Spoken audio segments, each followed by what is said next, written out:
Hello dear students, welcome for General Chemistry lecture series, and now we will start chapter number 1.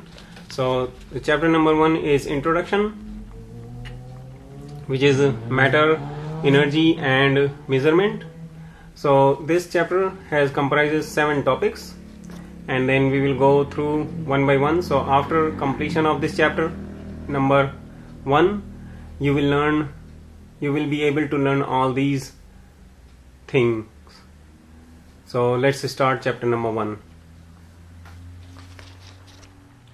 So let's start chapter number 1, which is introduction, matter, energy and measurement. So this chapter has 7 subtopics: the study of chemistry, classification of matter, properties of matter, the nature of energy, units of measurements, uncertainty in measurements and dimensional analysis. So in this chapter you will learn some basics vocabulary of general chemistry, which because it's a introductory chapter. So you will learn about the chemistry, and then in the second topic, matter, heterogeneous mixture, homogeneous mixture, solution, pure substances, element, atom, compound and molecules. In third topic, properties of matter, will consist physical and chemical, intensive and extensive properties, separation, filtration, distillation and chromatography. In fourth topic, about the energy, work, heat, force, potential and kinetic energy will be discussed in a brief. And in the fifth topic, the units of measurement will consist about the metric system, SI unit, volume, density and scientific notations. And then uncertainty in measurement, you will learn some numbers and how to present. So there are very specific terms like accuracy, precision, significant figures, multiplication, division and addition, subtraction, how we will do in the chemistry and how to present them. So in the last one, dimensional analysis, you will learn about the unit conversion. So in the first, the basic question is, first, what is the chemistry and what is the importance of chemistry? So the technical aspects of chemistry is the study of matter and its properties, the changes that matter undergoes and the energy associated with these changes. So this is the basic definition of chemistry. Basically we are going to understand what is the matter and its properties and its physical and chemical changes which happen in the matter. So everything is about the matter. And second thing is, chemistry is a central science to our fundamental understanding of many sciences related. So basically chemistry is a central science, and it is required for many different fields. If you are studying either like here in this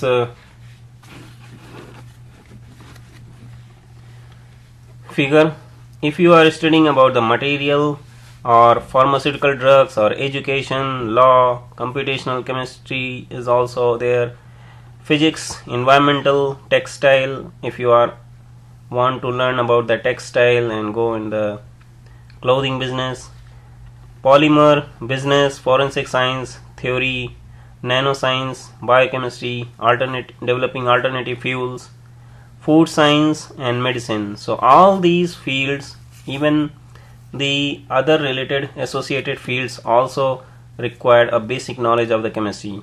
That is why it's called central science. So next question is, what is the matter?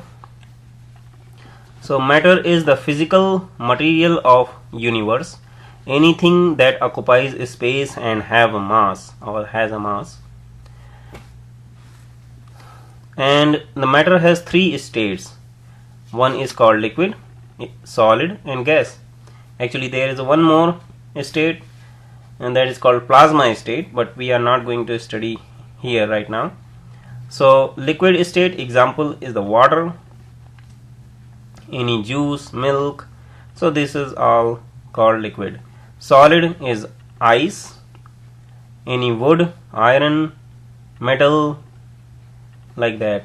Gases are water vapors, any gas.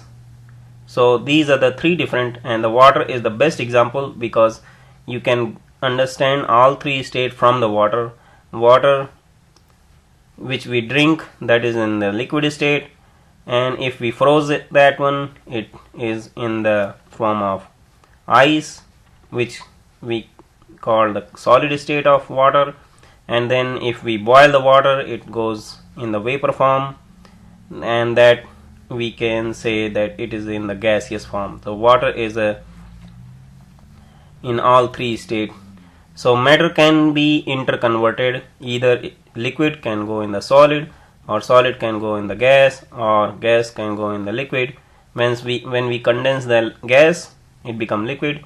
When we condense a liquid, it becomes solid. When we melt the solid, it becomes liquid. When we really heat and it goes without going in the liquid, that is called sublimation process, which is in the gaseous form. So matter can interconvert in different forms. And there are three basic difference in the properties of the liquid and solid and gases. So liquid have volume fixed. Fixed volume means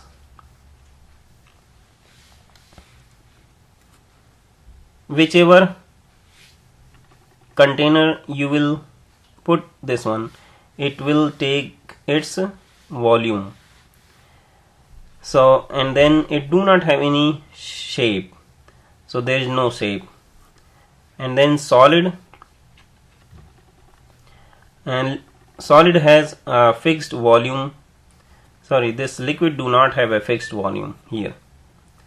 Gases have no fixed volume, nor fixed gases, nor shape.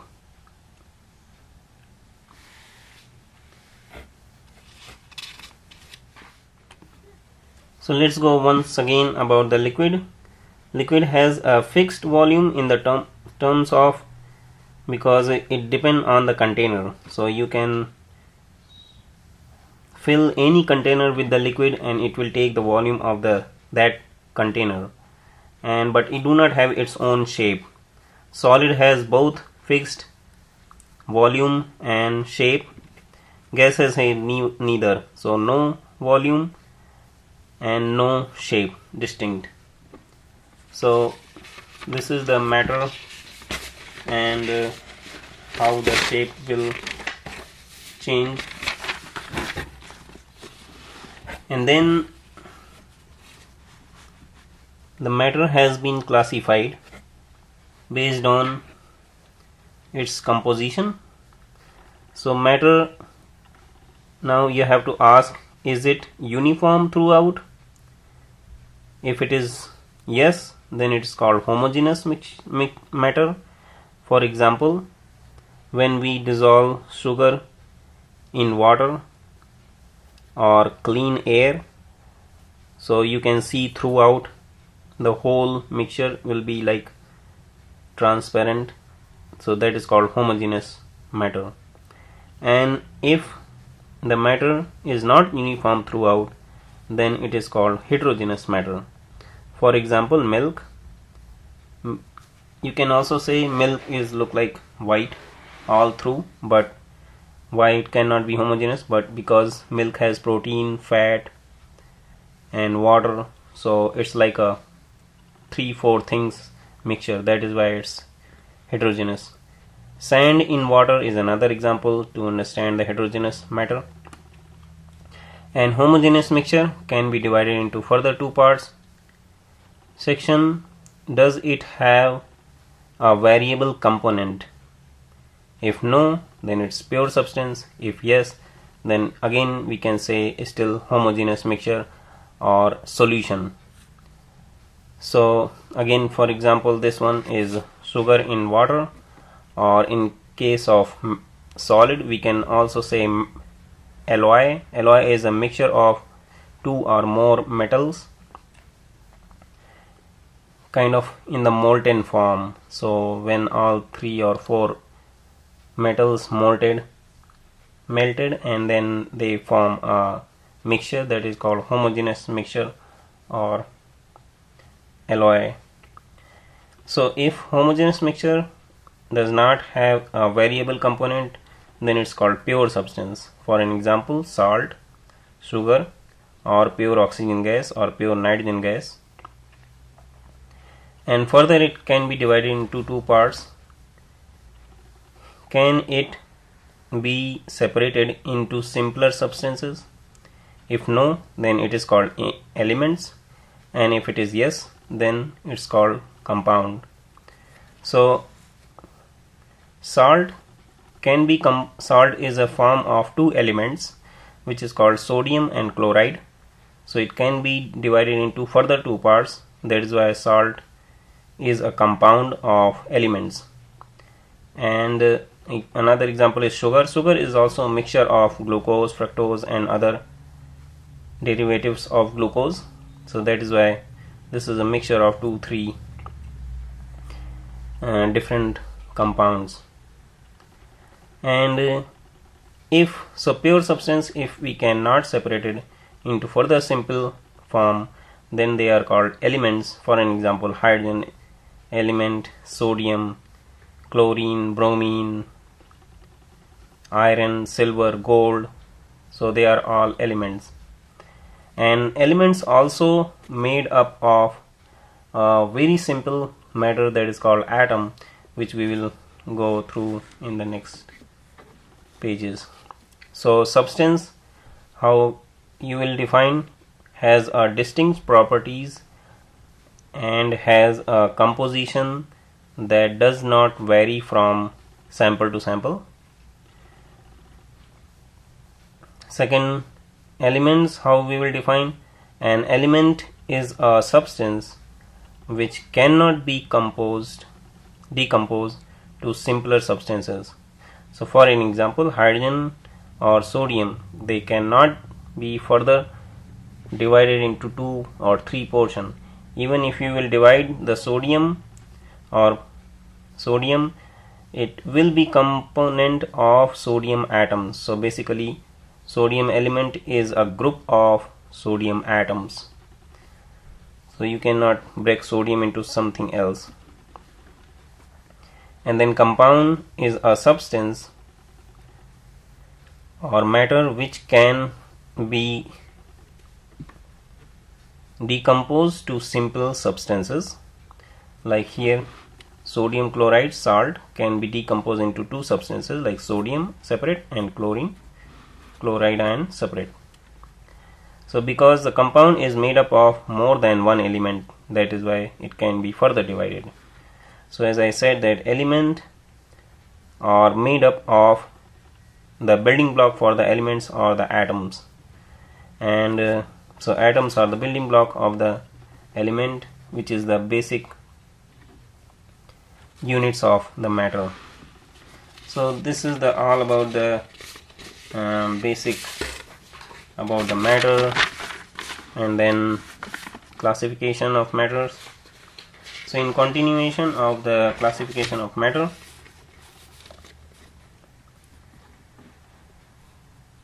so atoms, here in this figure I have shown this hydrogen atom in the black dot, oxygen atom with the red ball, and the carbon atom with the big ball.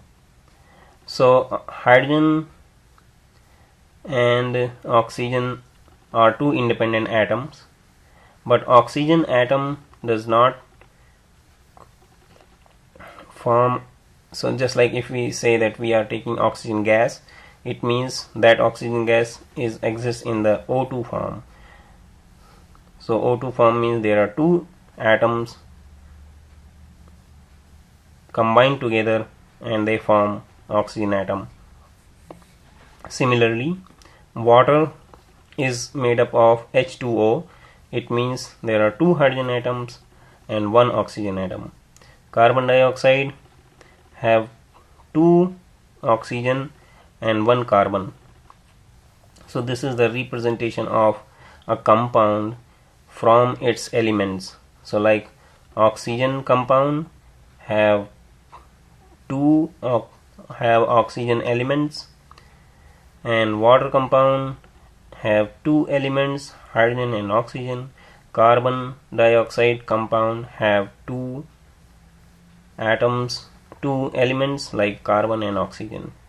So different elements or group of atoms are called molecules. So we can also say this is a carbon dioxide molecule, or this is a water molecule, or this is oxygen gas molecule.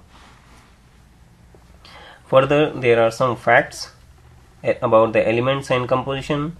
So currently there are 118 elements are named, and they are grouped in one table, that is called periodic table.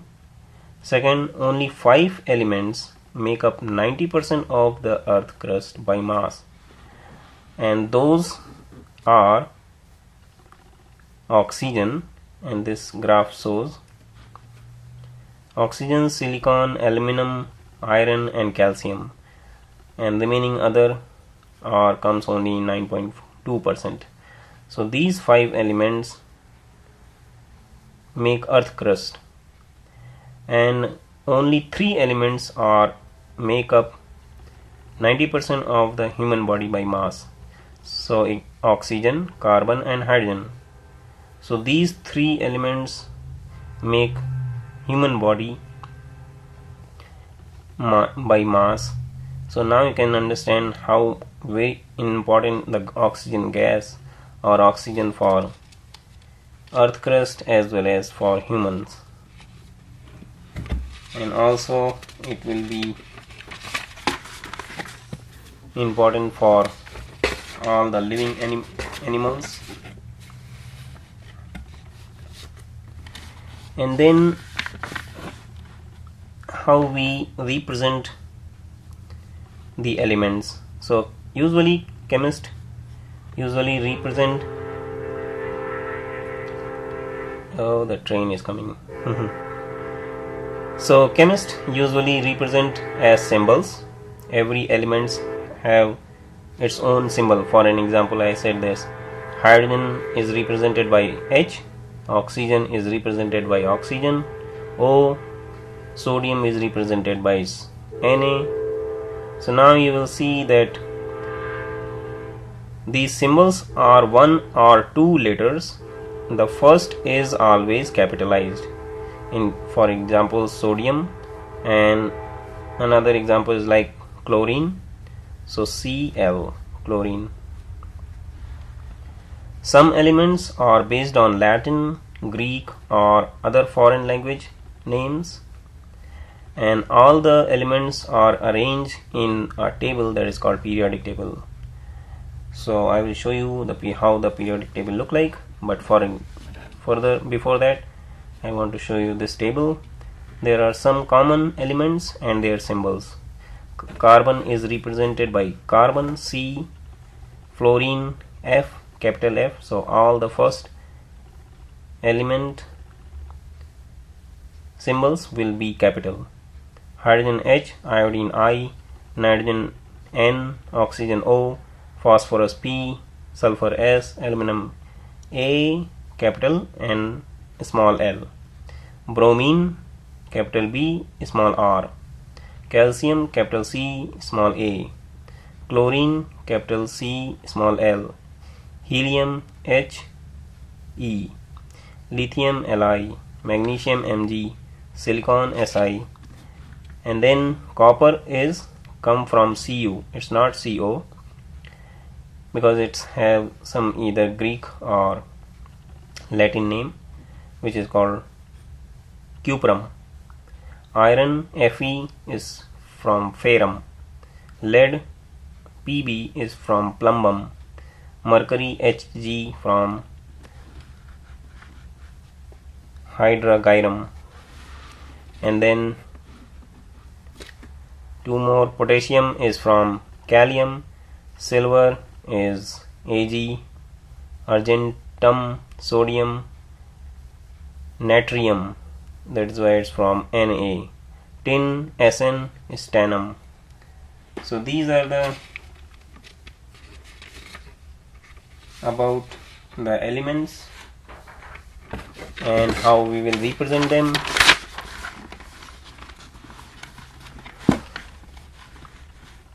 So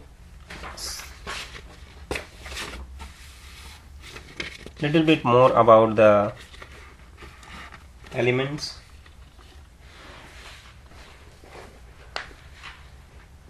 So some elements exist in the two elements together, so they are called diatomic. Di means two, atomic means atoms. So 2 atom molecules, elements that exist naturally as a combination of 2 atoms, so they are called diatomic molecules. H2, N2, O2, F2, Cl2, Br2, I2. So hydrogen gas, nitrogen gas, oxygen gas, fluorine, chlorine, bromine, iodine. And you can also show them by N and N together, so it represents that there are 2 atoms of nitrogen which make its nitrogen element. Similarly for chlorine. And there are some more definitions. Molecules or structures consist of 2 or more elements or atoms that are chemically bound together and have independent units and behave as an independent units. So molecules consist of 2 or more elements. For an example, here we can say this is a nitrogen. N2 is a molecule of nitrogen element. Oxygen is a molecule of oxygen element.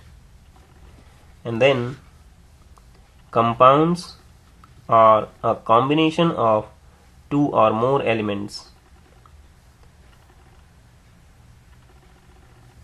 So a molecule of water, H2O, contains 2 atoms of hydrogen and 1 atom of oxygen.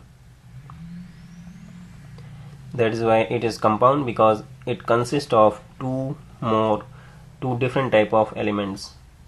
Similarly, like carbon dioxide is also a compound because it is composed carbon and oxygen.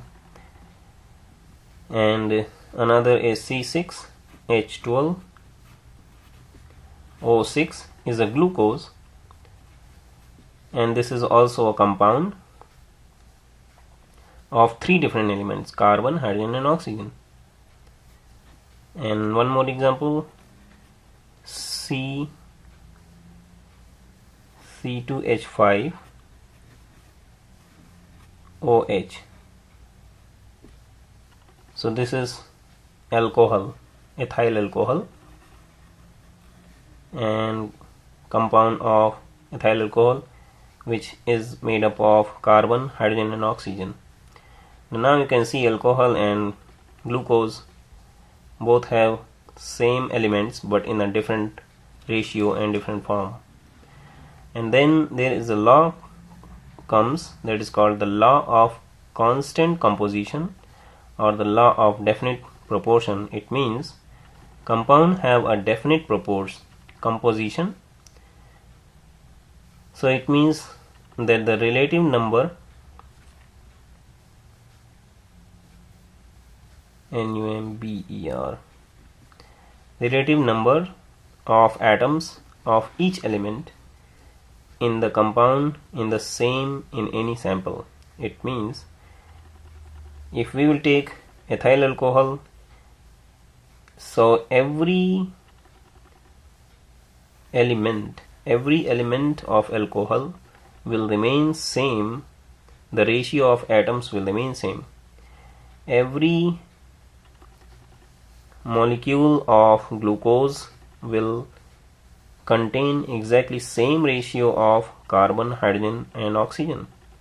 So that is why it's called the law of constant composition. So now we will see about the periodic table. So let's take all the elements. As I said that there are 118 elements known so far, and they are arranged in one table that is called periodic table. So this periodic table is divided into 18 columns, 1, 2 and then 10 in between and then 6 here. So they are all 18 columns, and there are 7 rows. So all these elements are arranged in this table, which is called periodic table. And in this periodic table I will give you a brief introduction about this one, because we will discuss more in the other chapters as we will proceed. So all the black color fonts, they are metal, they are considered as a metal, and the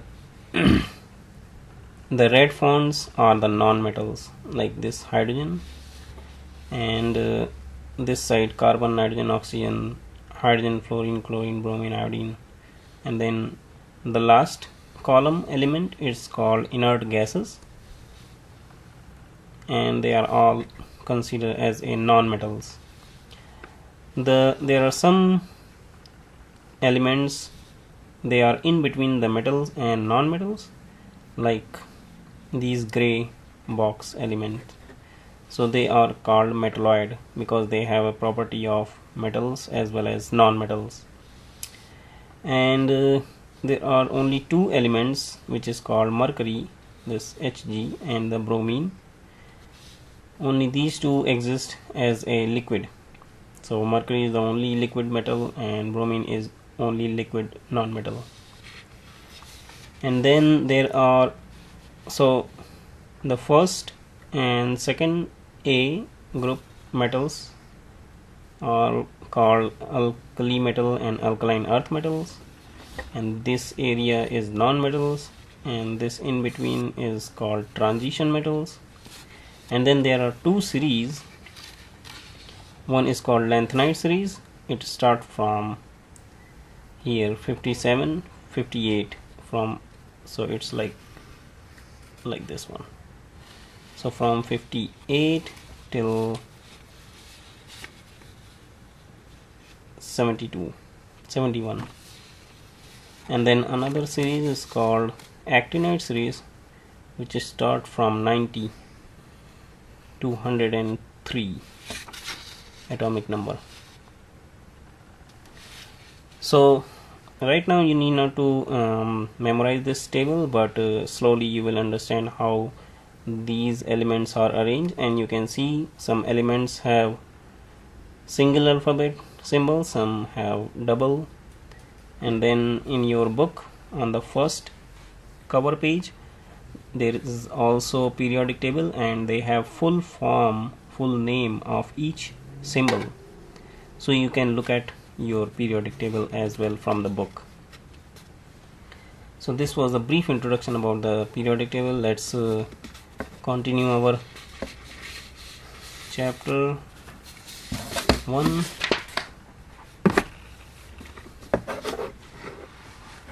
Which is a classification of matter. So far we have learned about the elements, atoms, compound, and mostly they are all homogeneous. So let's talk about the heterogeneous thing or matter, which is called mixtures. So mixtures, what is the definition of mixture? Mixture is a combination of 2 or more substances in which each substance retain its own chemical identity and in its own properties. So for an example, if you will add sand in the water, so sand and water is a kind of mixture and they are heterogeneous mixture. So in the sand and water will maintain its own property and sand will maintain its own property. So in this way mixture exhibit the properties of the substance that make them, and mixtures can vary in composition throughout the sample. They may be heterogeneous if they are not mixing together, and if they are homogeneous, they mix together each throughout, then they are called homogeneous mixture. So let's take an example of heterogeneous and homogeneous mixture. And homogeneous mixture is also called a solution. So heterogeneous mixture and homogeneous mixture examples are, good example is granite counter. Everybody knows granite. It's like a rock or a stone. So this is usually made up of silicon dioxide and other metal, and if you see its texture, it's like a uniform and then some dots are there. So this is a good example of heterogeneous mixture. Another example for homogeneous mixture is copper sulfate. This copper sulfate is usually blue in color, which is solid powder. When you dissolve in the water, it will dissolve completely in the water and it will make a blue color solution. So this is a homogeneous mixture of copper sulfate, or you can also say it's a copper sulfate solution in water. So this was about the mixture, and then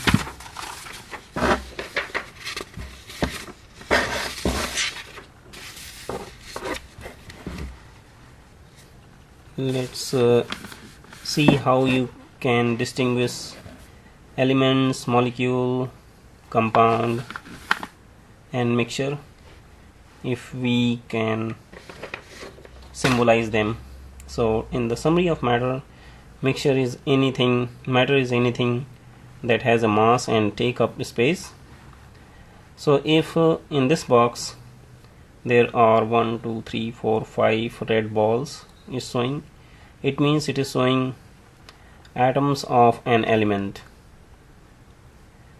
So it could be hydrogen, it could be oxygen, it could be nitrogen, anything. And molecules of an element. So molecule is consist of made up of by 2 or more elements.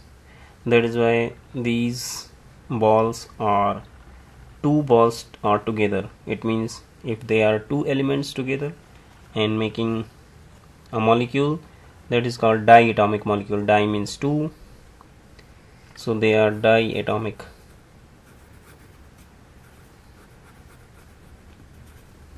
Diatomic molecules. And both, so only one kind of atom is in the element.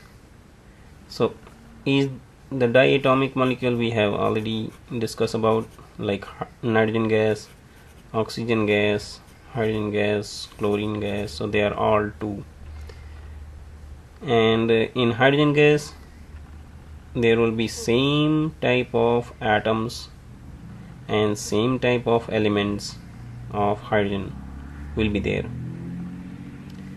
And in case of a compound, so compound is consist of 2 or more different type of molecules. That is why this in this box the blue color ball and there are 3 green color balls are together. It means there are 2 different types of elements are there and they are making a molecule. One molecule which contain two or more different types of elements is called compound. And in this picture there are one single atoms of red color and diatomic elements of gases and the molecule all together. So everybody is in this box. That is why it is a mixture of element and compound and molecules. So let's take some more example. If you can pause this video and then find out what is this hydrogen, what is water H2O, what is NaCl, what is Ar is argon gas, what is C6H12O6, what is C2H5OH would be.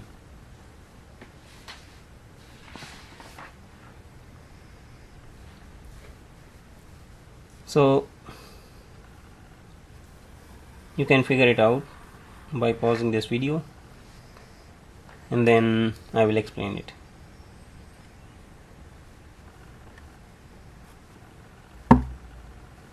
So hopefully you have learned what is this H2.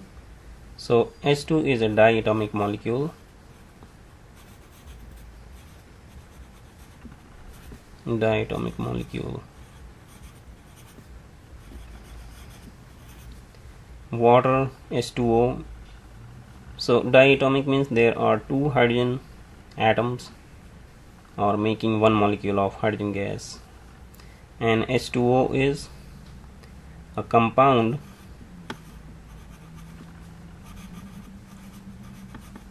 which is made of two different types of elements, hydrogen and oxygen. NaCl, which is salt we eat, and this salt is also an example of compound.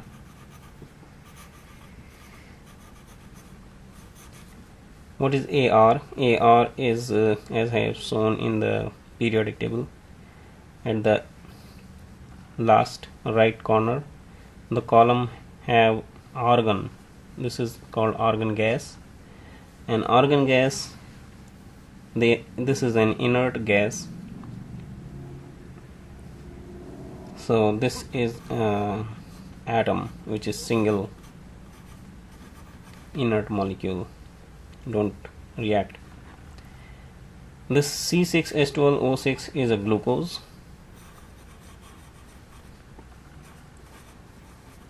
and glucose, one molecule of glucose is made up of three different types of elements. However, number of elements are vary molecule to molecule. So this is also a compound. And then last one is ethanol. This is C2H5OH, is alcohol or ethanol. You can symbolize like this also. This is also compound.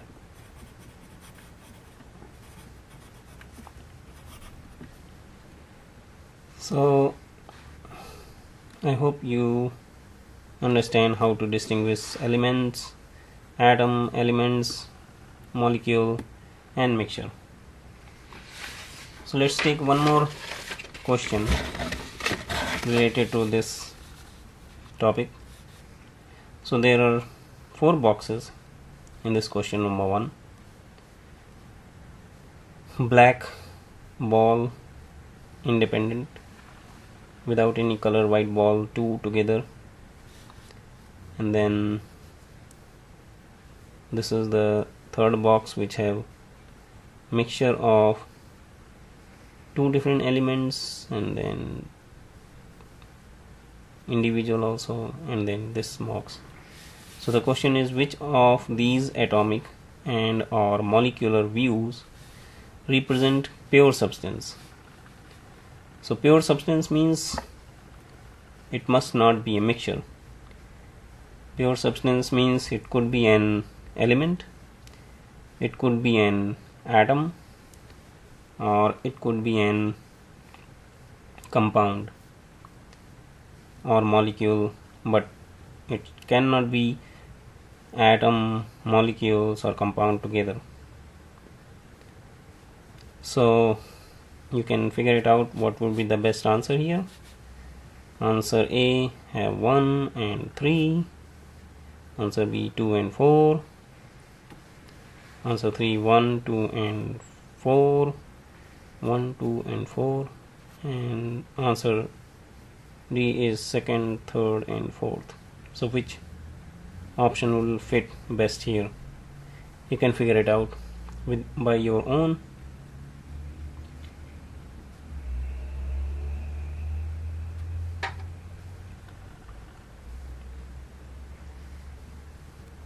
So I hope you find out. Let me explain here. So this box have pure kind of atom. It represents an atom only because it is single. Individual balls have one color only. This box contain diatomic molecules.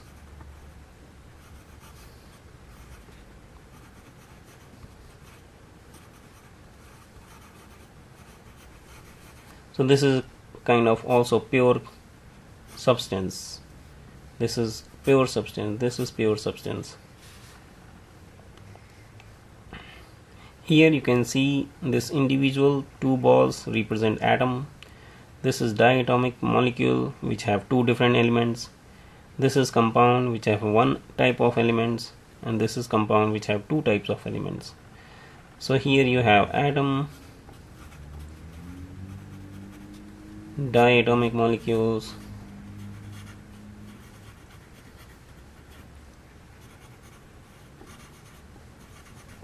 and compound all together.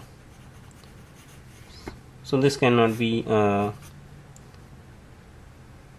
answer for the pure substance. What about the fourth one? So this box have compound which have two different elements. One is black ball, one is white ball, and that's it. So this is compound of one type of compound with two elements. So answer, this is also correct. It means here the correct answer would be the C, 1, 2 and 4. 1, 2 and 4. Okay, so this was so far about the molecules, atoms and matter, and next we will study about the properties of matter. So physical properties and chemical properties.